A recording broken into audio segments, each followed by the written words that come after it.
dark. So you are trying to bring up the hype real quick here in our first impressions series by picking one of the series that we had on the preview lineup that was already kind of, I want to say, pretty anticipated right on the lineup, not just by us, but by a lot of people on social media. Would you like to say what it is? Yeah, I'm definitely not reading out the Japanese title because it's too long, but All right, I the can English read it title out. is But May I it's Ask One Final Thing? yes. So You're doing this one already? Oh no. yeah, this Yeah. one is in Japanese. It's called "Saigo ni hitotsu dake onegai shitemo yoroshii deshou ka," also known as Saihito is the abbreviated term for it. But yeah, very anticipated this time around. Yeah, so this series like kind of pitches itself as a villainous series initially, but it's not really. It Yeah, does yeah. open similarly to them. So just to do my own basically synopsis at this point, because it's probably easier, is that our main character, Scarlet L. Vendimian, it starts off with us being introduced to her, and she is being, in the classic like villainous series way, being like dumped by her prince fiance at like a ball, right? Right. Something we've seen quite a lot, and by his new fiance, Terenza Hopkins, her prince fiance Kyle, what was her last name? Kyle von Palestin. And they're yeah. Yeah. Whoa. So anyway, so Kyle is an asshole, right? And he dumps her. And he dumps her for this Terenza Hopkins, and she's trying to be like a wispy sort of girl. She's being voiced by Kakuma Ai, and then but very clearly she is like a two-faced like piece of shit. Like she makes like smug faces and whatnot to Yeah, yeah, yeah. Scarlet, all the meanwhile. And so like during this breakup, it then shows us sort of like the backstory of Kyle and Scarlet to begin with. Scarlet was a kind of like a brute as a kid. She would just beat up people for the fun of it, for the love of the game. But mostly, and would mostly justify it by being like, oh, I'm like defending the weak because beating up powerful people is more fun, to be honest. And that's kind of her big shtick. And Enjoying the later on, challenge that yeah, comes in, yeah. or yeah. Well, later on, we find that she is extremely powerful, not only just physically, but also in magics. The world gets established that you get graced by a god at some point, and you get magics based on that. Her magic is from like Kronos, like a time god. And so when she fights, she like stop time. She does JoJo stuff. so she hasn't stopped time yet, but she can reverse time on people as well, like minorly to like heal wounds and stuff, or remove things from them. But her main thing is that she'll like activate like acceleration. But it's pretty minor. Wow, It's pretty minor. She like doesn't get like Hitotsu. speedster. You know what I mean? So like she just gets faster, and it just kind of makes it look like she's able to just reverse time on herself. stronger. Like she'd be able to kind of like reverse and then do like fix her like trajectory or something. You know what I mean? I don't. Yeah. Like, So not a lot has happened in that regards yet. Like she hasn't really used it that much in fights other than like acceleration so far. I assume we'll see more stuff like that at some point. But the main thing she uses is like later on, and we'll get to this later. But she does remove like a like magic sigil on one of the characters who is like a slave, and she's able to reverse time on that part of his body like enough to remove the sigil. But then that like takes out a lot of energy from her. Like she's out for like days if she performs like something like that. But yeah, so basically like the breakup happens, and then we get that whole backstory, and then she just decides, you know what? All right, fuck it. I'm gonna beat your ass. I'm gonna beat your new fiance's ass. I'm gonna beat every fucking annoying noble that's here, as a matter of fact. And she certainly does do just that. She knocks out guards as they get called, and then she just starts wailing on corrupt nobles. How's the big action scene? thing- How's the action scene? It's pretty good at in a lot of times. They actually do animate like the hits quite well. It's not like okay. a ton of action throughout the series, but it is like really really good punches.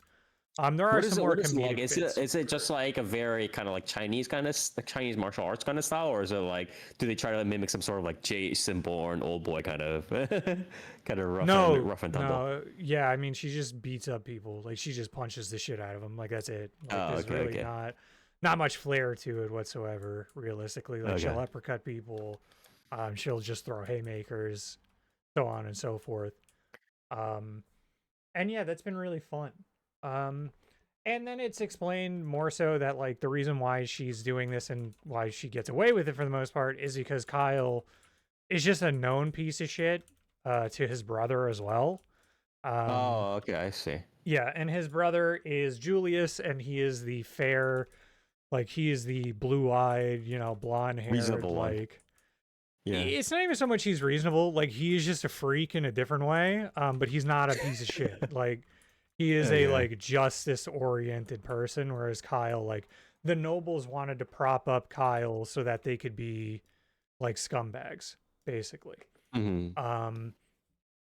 And Julius is like the justice-oriented noble. And so basically like she gets off scot-free because Julius is like, oh, during this altercation, a bunch of nobles trying to like save their own skin are like telling the other ones like, you're stronger than me, you got to defend me from her. If you defend me, I will give you like half of my slaves. And then a bunch of the other ones are like, oh, I'll give you like this many slaves. And like Julius is kind of just standing there and is like observing, and then she's just beating the shit out of him. And then they're like, yeah, the slave trade is illegal. Like you're not allowed to own slavery is not supposed to be a thing. And so they wind up like arresting a ton of them. But the main crux then turns into Scarlet getting roped in with Julius to like this I forget what they're called. It's like the noble it's basically like policing nobles in general and like the powerful now. And so she gets roped into that, but she's also like, oh, I get to kick the shit out of like greedy nobles. Sign me up. Like, absolutely. So she voluntarily joins. Her brother Leonardo is not too keen on it, just because he was not too keen on the fact that their name is like kind of sullied because she's known as the Mad Dog Noble. Oh, okay, I see.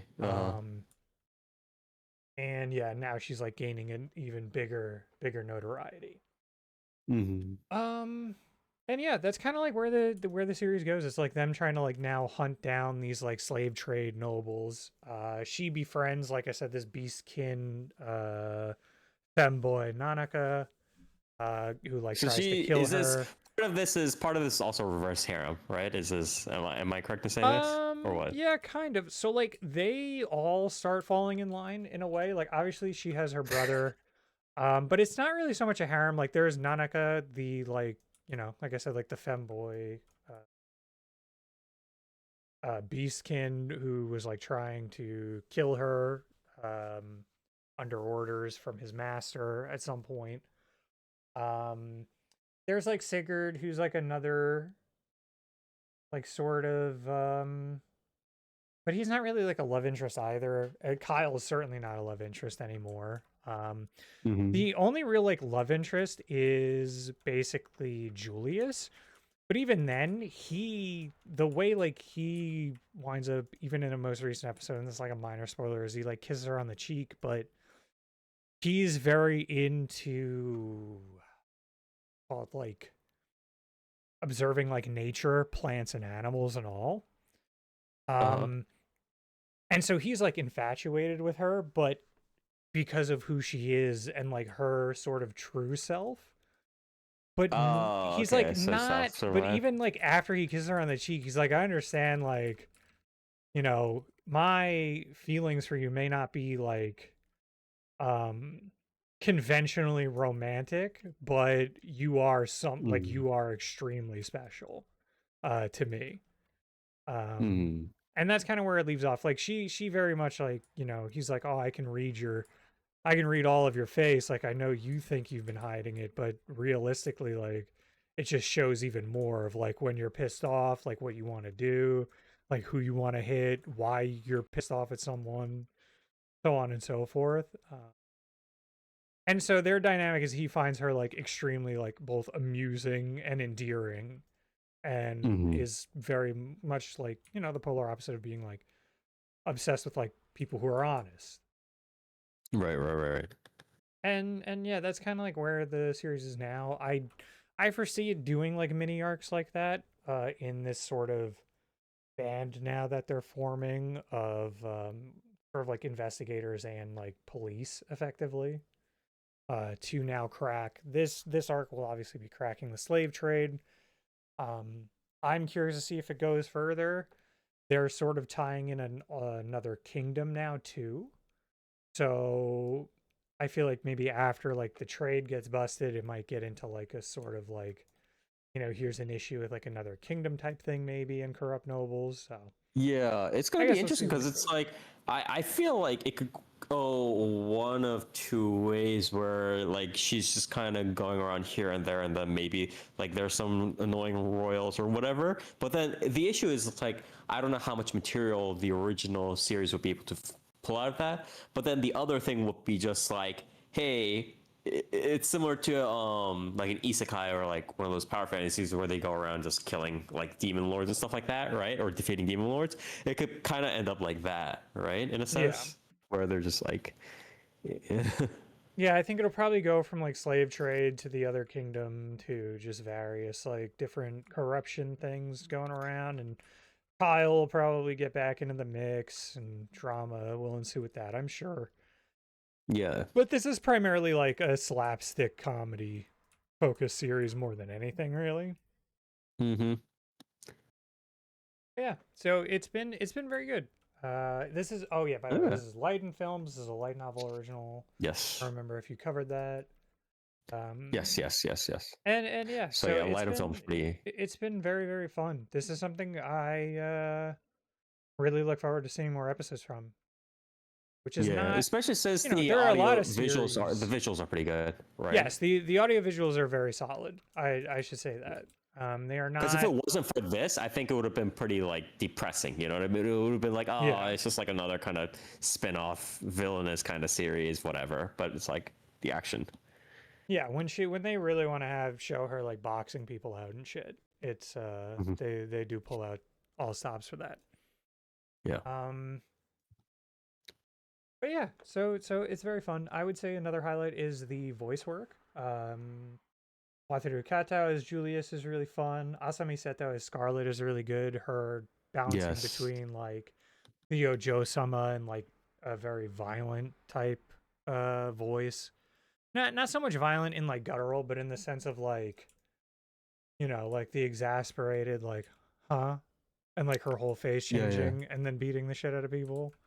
Yeah, she does. Um She does a lot of different voices as well, and it's also because she can do like the rougher voices as she's like the tomboy's voices. She can also kind of do the similar ranges as somebody like Kobayashi Yu, where Kobayashi Yu has like the Ojo-sama voice, and then she goes into the like the violent kind of voice as well, right? yeah. So Yeah, so that's been really good. And yeah, I don't think I have like really any complaints to say. Like more action is gonna be fun. I'm assuming there will be, it'll probably ramp up as time goes on. I think a yeah. lot of the characters are really nice. I think a really highlight for me, for reasons, but also is Nanaka is being voiced by Miyu Tomita. That's really fun. Oh. Seeing her do like Hmm. a quote unquote male role uh is very fun. So And that's it been, fits, right? Because Tomita yeah, Miyu yeah, it is fits already very, has very that boy's well. voice. Yeah, yeah, Yeah. So this has been a that's been a really cool. really cool character to see. A lot of the comedy with the brother, Koya Ishige has been really good. Mm-hmm. He's a lot of like I don't really want to call it like word play. It's a lot of like almost like twisting his words back at him for like Right, giving right, him an right, excuse to be violent to people. right. Um and such. But I think how else I would say like Julius is more of a subdued role and then is very like how what would you call it? He's a very like subdued emotion character, but then like his laughs and like slight chuckles and stuff like with Scarlet has been and just them playing off each other has been really fun. Right, So right, right, right. yeah, can't And- say they're either. The OP and ED are kind of pretty standard, I would say. Like it's fine. The songs are fun. But visuals wise, like it's not like blowing me away or anything. The ED is more Yeah, like a yeah, yeah. storybook type thing. It's overall like just kind of solid. It's definitely not something I would be giving like probably an award or anything I would expect. So Mm-hmm. Okay. yeah. I guess actually, like, I just wanted to mention that just on the heels of the Tomita Mew thing, I kind of now want to see a villainous slash like otome game kind of a series where it's like the female character is just like voiced whatever by Asami Seto or whoever, right? But then like all of the boy toys are voiced by like different female Oh, different actresses who female can do like seiyus, like with yeah, yeah, with yeah, yeah, voice. like Shinichi Ryoko or like whoever, like Tomita Mew or like Fire's Eye, who can do all these kind of like, oh, we're like rough and tumble kind of voices. That would be pretty cool. I'm not gonna lie. So Yeah. but yeah. Anyways, any last words, Saihito? Yeah, I would say this is definitely one worth checking out. This is definitely going to be a highlight for me this percent. Mm-hmm. Um I would also say if you like villainous series, definitely check it out. If you like sort of the strong like even like more of like the strong like overpowered like power fantasy like female character things like I was going through a couple seasons ago. Like Mm-hmm. getting back to I think definitely worth checking out as well. Um and yeah, like I said, no complaints. Solid audio visuals, really good voice cast, fun premise, so on and so forth. I'd but yeah, I don't know. I don't see any reason why you shouldn't check it out. Right. Well, thank you very much, Dark, for helping cover this. And I know it's a little bit difficult, potentially covering this sort of a popular series. There's going to be a lot of opinions online floating around, although it is, I think, overall pretty popular online as well. But thank you for helping cover this, one of the series that we most anticipated, and glad it kind of ended up getting adapted pretty well as well. Again, this was May I ask for one final thing, also known as 最後に一つだけお願いしてもよろしいでしょうか? Also known as Saihito, original light novel, kind of has like villainous series vibe, but it's like a very interesting kind of spin-off, turned into manga as well as anime or anime adaptation headed by Lightem Films. Main heroine, Scarlet Vendimian, voiced by Asami Seto. Pretty good voice acting cast all around. Please do check this out if you have the time.